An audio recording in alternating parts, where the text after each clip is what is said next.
እስራኤል ነታኻው ሶማሊያ ነፃ ሃገር ምዃና ክትገልጽ ጸንሐት ርእሰ ምምሕዳር ሶማሊላንድ ከም ነፃ ሃገር ብወግዕ ፍልጠ ዝሃበት ፈላመይቲ ሃገር ኮይና ትለው ዘለትሉ እዋን ኮሚሽን ሕብረት ኣፍሪካ ንሶማልያ ዝወሃብ ዝኾነ ይኹነ ፍልጠ ብምንጻግ ንሓድነትን ልዕላውነትን ሶማልያ ንምኽባር ዘለዎ ተወፋይነት ደጊሙ ኣረጋጊጹ ኣቦ መንበርቲ ኮሚሽን መሐመድ ዓሊ ዩሱፍ በዓሮም ማስዮ ዘውፅኦ መግለጺ ሶማሊላንድ ከም ነፃ ኣካለ ፍልጠ ንምሃብ ዝዓለመ ዝኾነ ይኹን ተበግሶ ወይ ስጉምቲ ብቑልዕ ከም ዝነጽግ ገሊጹ ቀዳማይ ሚኒስተር ቤንጃሚን ኔታንያሆ ብዓርቢ 26 ታሕሳስ 2025 ዝሃቦ መግለጺ እስራኤል ንሶማሊላንድ ብወግዕ ከም ነፃ ሃገር ፍልጠ ከም ዝሃበታ ብምግላጹ ኣብ ሕርሻን ጥዕናን ቴክኖሎጂን ምትሕባር ብቁልጥፍ ክትስፍሕ መደብ ከም ዘለዋ ተዛሪቡ ፕሬዚደንት ሶማሊላንድ ዓብደራሕማን መሐመድ ዓብደላሂ እቲ ምዕባለ ታሪኻዊ ህመት ክብል ዝገለጸ ኮይኑ ቀዳማይ ሚኒስተር ሶማልያ ሓምዛ ዓብዲ ባር እውን ኣገሩ ነቲ ብእስራኤል ዝተወሰደ ውሳነ ኣብ ልዕሊ ልኣላውነታ ኮነ ኢልካ ዝተፈጸመ መጥቃዕቲ እዩ ብምባል ከም ዝነጸጎ ገሊጹ ኣሎ ግብፅን ጅቡትን ትርኩን ዝርከበን ሃገራት እውን ነቲ ስጉምቲ ብምንቃፍ ተቃውሞአን ከስማዓ ጀሚረን ኣለዋ እስራኤል ንሶማሊላንድ ፍልጠ መሃባ ካልኦት ሃገራት እውን ንዕኡ ክስዕባ ከተባብዕ ይኽእል እዩ ብምባል እዚ ድማ ዲፕሎማስያዊ መረጋገጽታት ዝዘዋ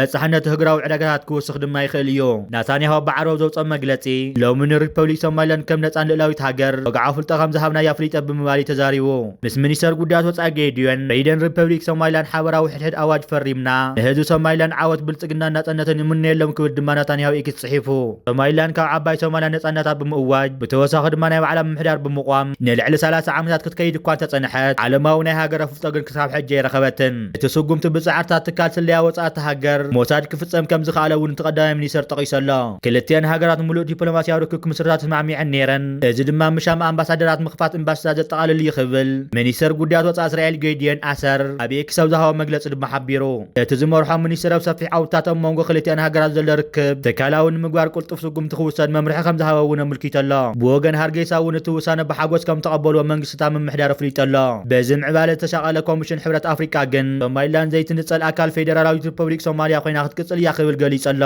ዝኾነ ይኹን ንሓድነት ልዕላውነት ግዛታዊ ምሉእነት ሶማልያ ንምድኻም ዝግበር ፈተነ መሰረታዊ መትከላት ሕብረት ኣፍሪካ ዝጻየር ኮይኑ ኣብ መላእ ኣህጉር ንሰላምን ምርጋእን ኣዝዩ ሰፊሕ ጽልዋ ዘለዎ ሓደገኛ ቅድመ ኩነት ዘቕምጥ ሓደጋ ኣለዎ ይብል እዚ ከምዚ ኢሉ እንከሎ ሚኒስተር ጉዳያት ወፃኢ ግብፂ ምስ ኣብ ሶማልያ ትርኩ ጅቡቲ ዝርከቡ መዘንኡ ብፍሉይ ናይ ቴሌፎን ዝርርብ ብምክያድ ኣብ ዙርያ ውሳነ እስራኤል ከም ተዛረቡ ተፈሊጡ ኣሎ ሚኒስትር ጉዳያት ወፃኢ ግብፂ ዘውፅኦ መግለጺ ኣርባዕተን ሃገራት ንልዕላውነት መሬታዊ ሓድነት ሶማልያ ዘለወን ደገፍ ብምርግጋጽ ስጉምቲ እስራኤል ነቲ ሃገር ናብ ዘይምርጋእ ዘምርሕ ምዃኑ ነቒፈን ኣካል ሶማልያ ዝኾነ ዞባ ናጽነት ክእወጅ ምግባር ብዓይኒ ዓለማዊ ሕግን ቻርተር ሕቡራት ሃገራትን ሓደገኛ ኣብነት ዝፈጥር ምዃኑ ብምጥንቃቕ ነቲ ኣፍልጦ ከም ዝነጸግኦ እቲ ብመንገዲ ካይሮ ዝወፀ መግለጺ ናይቶም ሚኒስትራት ይጥንቅቕ እቲ መግለጺ ወሲኹቶም ሚኒስትራት ፍልስጤማውያን ካብ ዓዶም ወፃኢ ንምዝባል ዝዓለመ ዝኾነ ይኹን መደብ ከም ዝነጽጉ ድማ ደጊሞም ኣረጋጊጾም ኣለዉ ፖለቲካውን ዲፕሎማስያዊ ጉዳያት ሶማሊላንድ ኣብ ዞባ ቀርኒ ኣፍሪቃ ወጥርን ምትፍናንን ከስዕብ ዝጸንሐ እዩ እስራኤል ንዓመታት ምስ ሃገራት ማእኸላይ ምብራቕን ኣፍሪቃን ዘለዋ ዝምድና ንምድልዳል ክትስዕር እኳ እንተጸንሐት ኣብ ዝቐረባ እዋን ቃዛ ኣንጻር ኢራን ሓዊሱ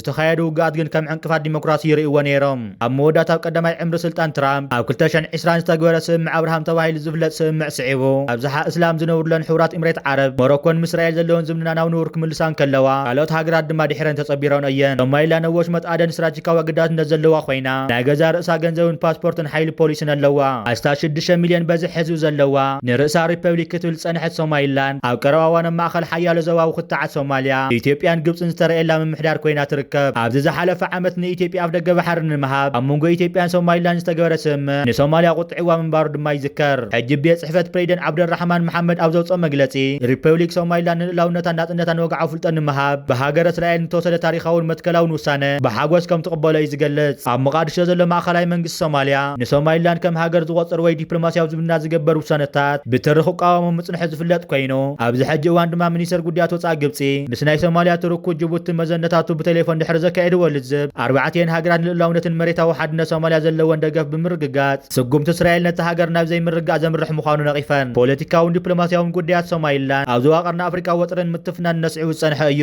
ወሃቡ ቃል ሚኒስተር ጉዳያት ወፃኢ ትርኩ ከም ዘሎ ድማ እስራኤል ናጽነት ሶማሊላንድ ፍልጠ መሃባ ሓድሽ ኣብነት ናይቲ መንግስቲ ናታንያሆ ብደረጃ ዞባውን ዓለማውን ዘይምርጋእ ንምፍጣር ዝዓለመ ዘይሕጋዊ ተግባራት ክብል ድማ ኾኒኑ ዋና ጸሓፊ ቤት ምኽርቦች መጥፋር ሰብ ዝሃቦ መግለጺ ድማ እስራኤል ንሶማሊላንድ ፍልጠ መሃባ ሓደገኛን ምጥሓት ህግራዊ ሕግን እዚ ስጉምቲ ኣብ ርእሲ ልዕላውነት ግዛታዊ ሓድነት ሪፈረንደም ሪፐብሊክ ሶማልያ ዝፍጸም ቁልዕ መጥቃዕቲ ብምባል ድማ ኾኒኑ ዋና ጸሓፊ ሊግ ዓረብ ከም ዝበሎ ድማ እስራኤል ንሶማልያ ፍልጠ መሃባ ዘላዓዕልን ዘይቅቡልን ስጉምቲ ክብል ድማ ኾኒኑ ኣስዒቡ ድማ ተጸሓፊ ብግልጽ ምጥሓት ልዕላውነት ሶማልያን ምጥሓት ህግራዊ ሕግታትን ሶማልን ክብል ድማ ነጺግዎ ሚኒስትር ጉዳያት ወፃኢ ስዑድ ዓረብ ንልዕላውነትን ግዛታዊ ሓድነት ሶማልያ ብምሉእ ከም ትድግፍ ብምግላጽ ኣብ መንጎ ሰበስልጣን እስራኤልን ሶማሊላንድ ዝግበር ዝኾነ ይኹን ሕድሕዳዊ ፍልጦ ብምንጻግ ህግራዊ ሕጊ ዝጥሕስ ሓደ ወገን ስጉምቲ ይኽብል ነጽግዎ መንግስቲ ቀጠርን እስራኤልን ብህግራዊ ሕግታት ተቐይዳ ንልዕላውነትን መሬታዊ ሓድነት ሶማልያ ክተኽብር ድማ ጸዊዑ ወጥሪ ማእኸላይ ምብራቕን ቀርኒ ኣፍሪቃን ናህር እናወሰኸ ዝኸይድ ዘሎ ኮይኑ እተን ማእኸላይ ምብራቕን ቀርኒ ኣፍሪቃን ድሕሪ 80 ዓመት ተራእዩ ብዘይፈልጥ ኣገባብ ክትመሓደር አንጻር ፖሊስ ናይ ሃገራት ብምኻድ ሰላም ክትገብር ትጽዕር ዘላ ኣሜሪካ እስራኤል ሸንቀላል እናበለት ዘርገላ ምስ ምህላዋ ኣሜሪካ ንዕንዳራ እስራኤል ትውግዘ ትኸውን ኣይትውግዘን ድማ ይተፈለጠን ብተወሳኺ ድማ እስራኤል ንሶማሊላንድ ፍልጦ ክትህብ ልዕለ ቢላይ ኮነትን ክትህባ ብውሽጣ ዝሓዘተ ቅርሕንቲ ምዕራባውያን ጥምሕነት ምስፍሕፋሕ ማእኸላይ ምብራቕ ውናን ቀይሕ ባሕርን ቀርኒ ኣፍሪቃን ብፍላይ እንተሰሊጥዋ ምስ መሻርክታ ኢማራት ዓረብን ኢትዮጵያን ኮይና ንኤርትራ ምፍራስ ይባሃጋ እስራኤል ብምዕራባውያን ሃገራትን ንኤስያን ማእኸላይ ምብራቕን ንፍልስጤም ከም ሃገረ ፍልጦ መሃብ ከምታ ሕዳር 2012 ዝነበሩ ኣባላት ሕቡራት ሃገራት ዘይኮነ ተዓዛቢት ሃገር ንኽትከውን 138 ሃገራት ድማ ድሚፀን ነይረን ብሰንኪ ኣሜሪካ ድማ ከምዘይሰለጠ ዝንገረሉ ኮይኑ መሊሱ ድማ ኣብ ግንቦት 2024 ዝተግበረ ሓፈሻዊ ባይቶ ሕቡራት ሃገራት ማለት ንኹነታት ፍልስጤም ብዝምልከት ሓያሎ ድምፅታት ተካይዱ ነይሩ ንፍልስጤም ሓድሽ መሰላትን ሓላፍነታትን ንኽወሃባ 143 ዝደገፋ ሸዓተ ድማ ተቃውሞ ዝነበረ ኮይኑ 25 ከዓ ተዓቅቦ ድምፂ ነይሩዎ ባይቶ ፀጥታ ድማ ንምሉእ ኣባልነት ዝምልከት ዳግማይ ክሓሰሉ ምዃኑ የተሓሳሲቡ እቲ ንእስራኤል ዘቆጥዕ መልክዕ ክድዓት ዝረአየቶ እዚ ኣብ 2025 ዝተገበረ ዋህባ ድምፂ ዝነበረ ኮይኑ ማሕበረሰብ ዓለምን ብውልቃዊ ፍልጠን ሓበራዊ ድምፂ ሕቡራት ሃገራትን ንሃገራውነት ፍልስጤም ደገፍ ብምሃብ ከም ሓደ ታሪኻዊ ኮይኑ ተመዝጊቡ ዝርከብ ኣብ ታሕሳስ 2025 193 ኣባላት ሃገራትን ሕቡራት ሃገራትን 157 ንሃገረ ፍልስጤም ብወግዒ ፍልጠ ዝሃባ ኮይነን እዚ ድማ ኣሳስ 81 ንኹለን ኣባላት ሕቡራት ሃገራት ዝውክል ድምፂ እዩ እዚ ካብቲ ጽኢት ወጻኢ ዝነበረ ከም ምዃኑ መጠን ንእስራኤልን ኣሜሪካን ዘሰንበደ ውጽኢት እዩ ነይሩ ብፍላይ ድማ ተን 7 ሓያላት ሃገራት ብጂ7 ዝፍለጡ ዓባይ ብሪጣንያ ፈረንሳ ካናዳ ኣውስትራልያ ሉክሰምበርግ ቤልጅየምን ፖርቱጋልን ሓዊሱ ንፍልስጤም ሃገር ንኽትከውን ኣብ መስከረም ብወግዒ ፍልጠ ሂበን ብተወሳኺ ካብተን 32 ሃገራት ኔቶ እተን 18 ካብተን 27 ሃገራት ሕብረት ኣውሮፓ ድማ እተን 16 ሃገራት ፍልስጤም ፍልጠ ሂበን ነይረን እንተኾነ ግን መስከረም 2025 ኣዋጅ ኒውዮርክ ከምኡ እውን ዩኤንጂኤ ንክልተ ሃገራት ዝካየድ ፍታሕን ናብ ሃገረ ፍልስጤም ዝወስድን ዘይመለስ መንገድን ዝኸውን ፍኖት ካርታ ንምድጋፍ 142 ዝድግፍ አንጻር 10 ተቃዋምቲ ድምፂ ሂቡ ፍልስጤም ብሓፈሻዊ ባይቶ ሕቡራት ሃገራት ልዑል ደገፍ እኳ እንተተገበረላ ፍልስጤም ገና ሙሉእ ኣባል ሕቡራት ሃገራት ኣይኮነትን ሙሉእ ኣባልነት ካብ ባይቶ ፀጥታ ሕቡራት ሃገራት ክወሃባ ልባውነት እኳ እንተተገበረ ኣሜሪካ ንከምዚ ዝኣመሰሉ ውሳኔታት ምዕጋድ ተባሂሉ ብቐጻሊ ናይ ቬቶ ስልጣናት ተጠቂማ ድማ ውጊዛቶ እዚ ማለት ልክዕ ከምቲ ሚያዝያ 2024 ተጠቂማ ደው ዘበለቶ ማለት እዩ እስራኤል ድማ ካብዚ ብምውጋድ ምስ ፈረንሳ ዓባይ ብሪጣንያ ከምኡ እውን ኣውስትራልያ ሊቕ ዝበለ ናይ ቃላት ምውርዋር እያ ጌራ ነቲ ንሰን ዝሃቦ ድምፂ ከም ክድዓትን ጥልመትን እያ ወሲዳቶ በዚ ድማ ቀዳማይ ሚኒስትር ቤንጃሚን ኔታንያሆ ሪፐብሊክ ሶማሊላንድ ነፃን ልዕላዊት ሃገር ምዃና ብወግዒ ፍልጦ ብምሃብ ሃገረ ሶማል አንጻር እስራኤል ተሰሊፋ ትርከበላ እዚ ትማለ ፍልጦን ሶማሊላንድ መሃቡ ከስዕዋ ዝኽእል ፖለቲካውን ቁጠባውን ጽልዋ ኣብ ማእኸላይ ምብራቕን ቀርኒ ኣፍሪቃ ናብ ድቕ ዝበለ ህልኽ ዝወስድ እዩ ህወትን ግብፅን ትርኩን ዝርከበ ነቲ ስጉምቲ ብምንቃር ተቃውሞን ከስማዓ ብትሪ ጀሚረን ዘለዋ ኮይነን ሶማሊላንድ ካብ ዓባይ ሶማልያ ነፃነታ ብምእዋጅ ናይ ባዕላ ምምሕዳር ብምቋም ክትከይድ እኳ ተጸንሐ ዓለማዊ ፍልጦ ግን ክሳብ ሕጂ ከም ዘይረኸበት ይፍለጥ እቲ ስጉምቲ ብጻዕርታት ትካል ስልያ ወጻእቲ ሃገር ሞሳድ ክፍጸም ከም ዝኸኣለ እውን ተቐዳማይ ሚኒስትር ጠቐሰ ኮይኑ ዕላማ መንግስቲ እስራኤል ኮይኑ ቀይሕ ባሕሪ ምቁጽጻር ኣብ መንጎኦም ዘሎ ጂኦግራፊያዊ ቅርበት ኣብ ግምት ብምእታው ንመሬት ሶማሊላንድ ተጠቂሞም የመን ዝርከቡ ሕትን ንምጥቃዕ ድልየት ከም ዘለዎ ድማ ርጉጽ ነገር እዩ ኣሜሪካ ነዚ ሓድሽ ፖሊሲታት ትቕበሎ ይትቕበሎን ግን ኣይተረጋገፀን ጽባሕ ሰኒ ቤንያሚን ኔታንያሁ ናይ ኣሜሪካ ክገይሽ ከም ዝኾነ ዝፍለጥ ኮይኑ ከምኡ እውን ፕሬዚደንት ዩክሬን ናብ ዋሽንግተን ክኸይድ ምዃኑ ኣፍሊጡ ኣሎ ፕሬዚደንት ኣሜሪካ ዓለም ሰላም ከንግስ ዝፅዕር ዘሎ ኮይኑ እስራኤል ድማ ሰላም ምፍራስ ትርከብ ምስ ቀዳማይ ሚኒስትር እስራኤል ኣብ 4 ርእስታት ኣትኪሩ ክዛተይ ምዃኑ ዝገልጽ ዘሎ ኮይኑ ጉዳይ ቃዛ ሶርያ ሊባኖስ ኢራን ዘተኮረ ኣብ ጉዳይ ሶማሊላንድ ኢላ ዘውደ ይኸውን ግን ዝተፈለጠ ነገር የለን ፕሬዚደንት ዩክሬን ብወገኑ ኣብቲ ምስ ፕሬዚደንት ዶናልድ ትራምፕ ዘካየደሉ ዝብ ሰላም ብዛዕባ እቲ 20 ነጥብታት ዝሓዘ ውጥን ሰላም ሃገሩ ትጠልቦ ዘላ ካልእ እማ መፀጥታዊ ውሕስነትን ክዛረብ ትፅኢት ዝግበረሉ ኮይኑ ብካልእ ወገን ድማ ሓደ ላዕለዋይ ወኪል ፕሬዚደንት ሩስያ ብዛዕባ እቲ ጉዳይ ምስ ሰበስልጣን ኣሜሪካ ተማይጡ ከም ዘሎ ቤተ መንግስቲ ክሬምሊን ሓቢሩ ኣሎ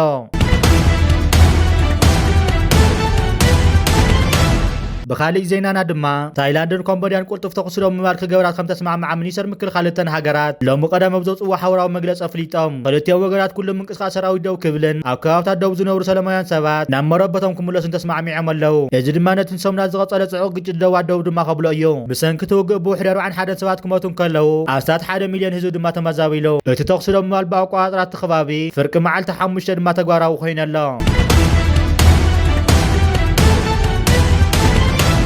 بخالق زينانا دما بريدن غزاو محدار تግራይ ታደሰ ወረደ ዝተመረሐ ልኡሰብ መዝ ትኽልል ኣብ ማእኸላት ተመዛበልቲ ይበጽሕኩም ዘሎ ተገሊጹ እቲ ጉጅለ ወረዳ ኣስገለጣብያ ሕንጻት ኣብ ዝርከብ ማእኸል ምዕቆብ ተመዛበልቲ ሕንጻት ምስቶም ተመዛበልቲ ከም ዝተረኸበ ኣብ ትኽልል ዝወጽእ ሓበሬታ ይምልክት ኣብ ሰሙን ኣብ ትኽልል ኣብ ዞባ ሰሜናዊ ምዕራብ ኣብ ዝርከብ ግዝያዊ ማእኸል ተመዛበልቲ ዝርከቡ ተመዛበልቲ ምዕራብ ትግራይ ንሓደጋ ጥሜትን ሕማምን ከም ዝተቃልዑ ዝገልጹ ሓበሬታት ብሰፊሑ ቀርቡ ድማ ቀንዮም እዮም ኣብቲ 19 ተመዛበልቲ ዝርከብሉ ማእኸል ሕንጻት ብዙሓት ኣላይ ዘይብሎም ኣረጋውያን ነፍሰ ጡር ህጻናትን ኣዴታትን ብሕጽረት ምግብን ሕክምናን ብሕጽረት ይሳቀዩ ከም ዘለው ድማ ይፍለጥ بخالق زينانا دما ኣብ ነዘርላንድ ጀርመን ኖርዌይን ሰሚናራት ተኻይዶ ኣብ ነዘርላንድ ጀርመን ንምድልዳልን ምውዳበታትን ምዕዛዘ ብርክቶ ዘተኮረ ሰሚናራት ክካየድ ከሎ ኤርትራውያን ነበርቲ ኖርዌይ ድማ ገምጋም ንጥፈታት ሃገራዊ ውዳታት ተቃኒዖም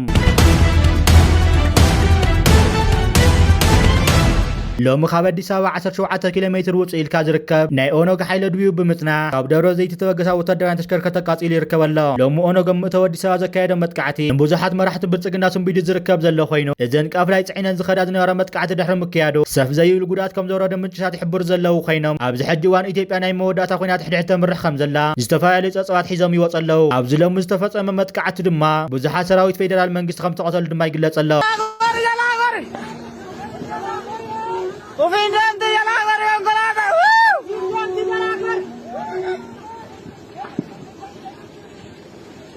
انا ما دي يا غلاغر انت يا انا لا يدري ناقل